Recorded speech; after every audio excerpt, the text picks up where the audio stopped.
Ito na yun mga kapatid, ayan pansinin nyo. Binuksan na natin yan, kumuha tayo ng sample ng gasolina. So ito yung nakuha natin, ayan pansinin nyo kung nasaan yung gasolina, ayan nasa taas lang. The rest puro tubig, so mas marami pang tubig doon sa loob nito, no? Sa kanyang tangke. Ang hirap pa naman nito is FI. So need talaga natin na baklasin yung buong tangke kasi baka pati filter palitan natin, may tubig na kasi yan eh.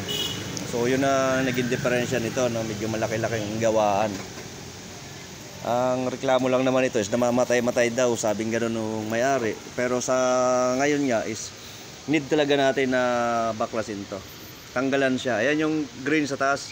So ayan lang po yung gasolina niya. Pero the rest, ang dami pang tubig niyan doon sa loob. Tinigil ko lang muna yung pagkuha kasi sa dami pa ng ating i-drain na gasolina. So babaklasin pa natin yan ng buo. So yun lang ano ko sa inyo, tip ko sa inyo mga kapatid, kung umuulan o kaya may baha, huwag nyo na po ilulusong ang motor nyo para hindi magkaganito na puro tubig na, no? So tip at idea lang yun mga kapatid, kaunting kaalaman para sa inyo, sa mga easy ride users.